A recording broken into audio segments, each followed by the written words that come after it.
Fun पहलवानी से मोहब्बत करने वालों की खिदमत में आदाब। मैं हूं आपका मेज़बान मोहम्मद इकराम ज़फ़र और आप देख रहे हैं इस वक्त एक बहुत बेहतरीन कुश्ती जिसमें रुस्तम पाकिस्तान जानी पहलवान का मुकाबला इंडिया के बेहतरीन हिंद केसरी पहलवान समादान घोटके के साथ है। ये कुश्ती का आगाज़ हुआ।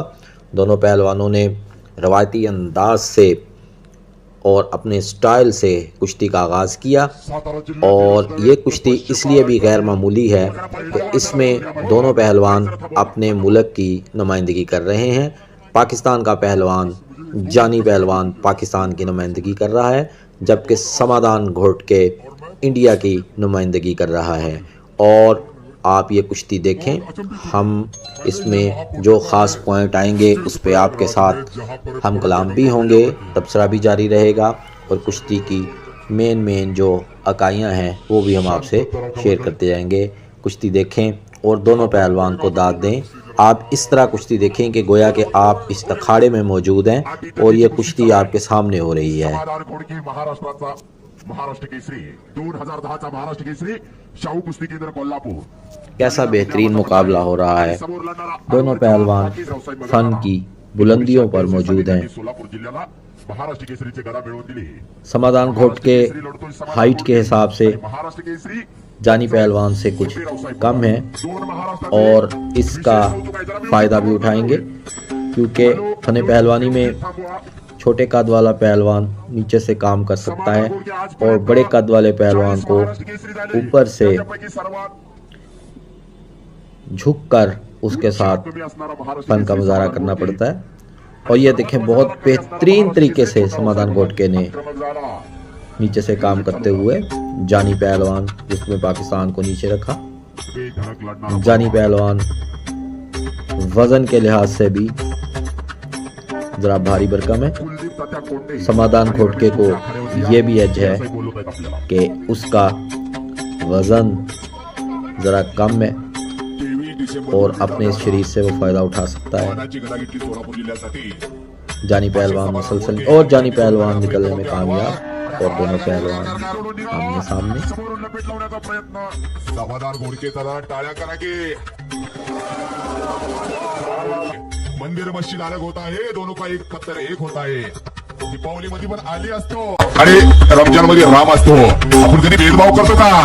शिवप्रभूंनी जातीला महत्व दिलं नाही तर मातीला महत्व दिला। माता आणि माती एका वेलांटीचा फरक आहे। एक जन्म देणारी असते आणि एक जन्मभर पोचणारी असते।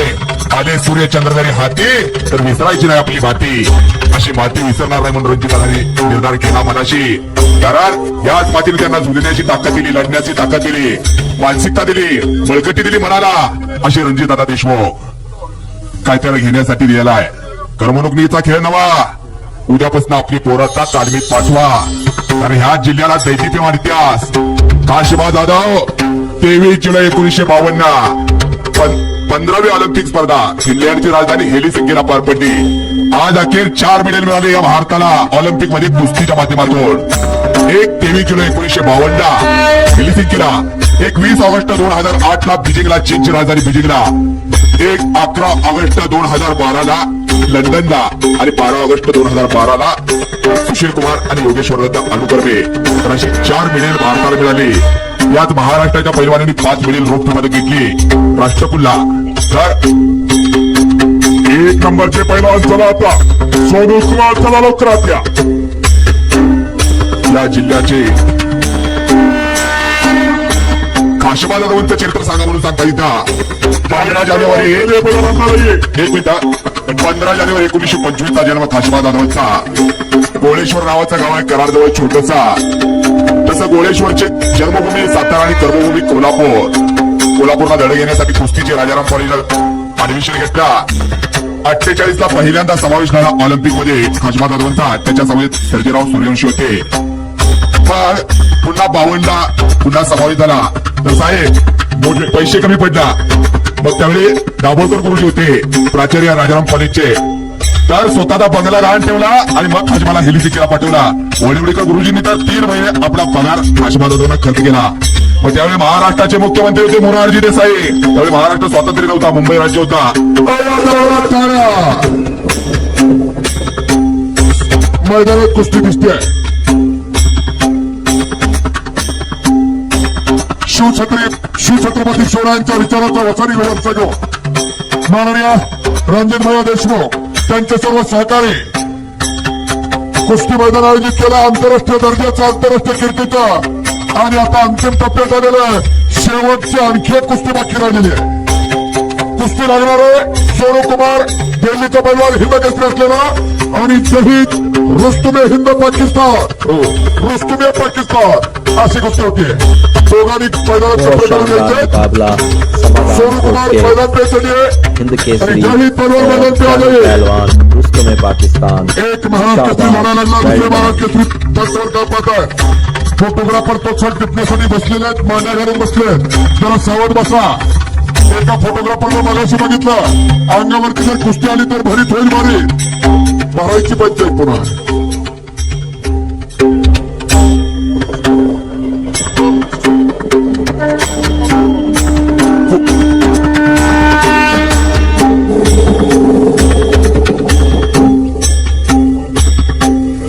दोन्ही हाताला पटवत आणण्याचा प्रयत्न चालू केलेला आहे पाकिस्तानचा अनवरने भारत पाकिस्तान कुस्ती मैदान जिंकला रणजितभाई देशमुख यांनी आणि मान तालुक्याच्या जनतेची मनं जिंकली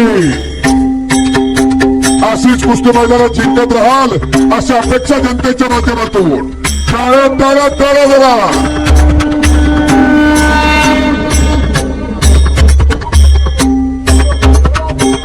कुस्ती लवकर करायची आहे समाधान घोडके नाहीतर गुन्ह्यावर कुस्ती लावली जाईल अनवर जमन पैलवानजी अरे बापरे मोठा झोकेबाज असलेला पैलवान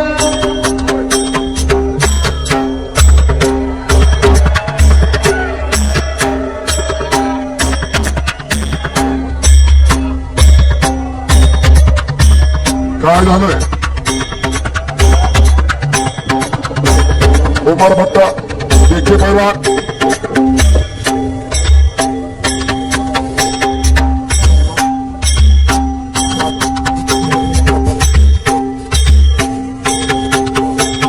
बहुत ही बेहतरीन फन का मुजाहरा दोनों पहलवानों की तरफ से पाकिस्तानचा कुस्ती मार्गदर्शक पाकिस्तानचा कुस्ती कोच उमर भट्टा आपली टीम घेऊन आलेला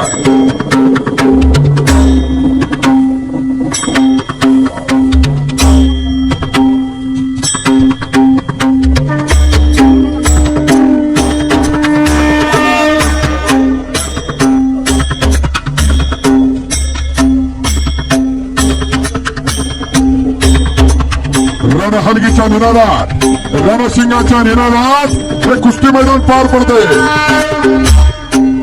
आणि पुढे अखेरवण्याचा प्रयत्न अनवरचा हुकलेला आहे दोन्ही हाताला पक्के बांधायला लागलेला अनवर पैलवान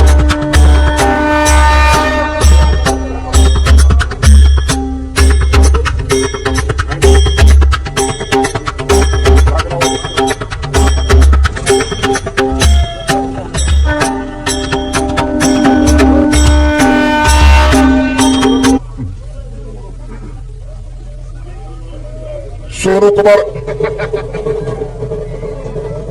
कुस्ती करायची जोरदार टाळ्या होत्या जोरदार टाळ्या झाल्या पाहिजेत प्रोत्साहन मिळाल्याशिवाय खेळाला रंग येत नाही हे पहा टाळ्या वाजवायला कंजूसी करू नका मंडळी टाळ्या चांगल्यासाठी वाजवायच्या असतात पुढच्याला प्रोत्साहन मिळतं आणि आपल्याला एक ऊर्जा मिळत असते आपल्या शरीराच्या आकुपंच हल्ल्यानं आपला हृदयविकार कमी होतो आणि दुसरा गुरु सांगू का हो शेवटच्या मैदान लवकर मैदानात या 2 मिनिटाच्या आत मैदानात या आणि जर आपण चांगल्यासाठी या जन्मी जर हलवान आहे चांगल्यासाठी जर या जन्मी नाही टाळ्या वाजवल्या पुढल्या जन्मी भर बाजारात किंवा टाळ्या वाजवू लागते त्या जरा टाळ्या वाजवा टाळ्या दोघांसाठी आता कशा हल्ले सगळे जर हो भारताचा हिंद केसरी सोनू कुमार मैदानात येतोय शहीद पैलवान पाकिस्तान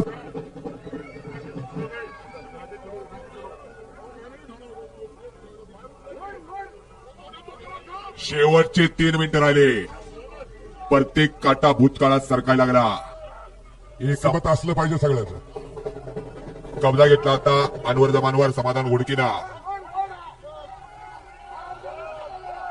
मोळीची पकड समाधान घोडकेची. मंगळवेढा तालुक्यात बटा नावाचं एक छोटस गाव समाधान घोडकेचं. कुश्ती का दिलचस्प मोड़ समाधान घोटके ने इस वक्त पकड़ा हुआ है और किली का दाव, लेकिन जानी पहलवान बिल्कुल अपनी ताकत और महारत से सामने आया और समाधान घोटके को बिल्कुल सामने से आके बराबरी की सतह पे खड़ा हो गया।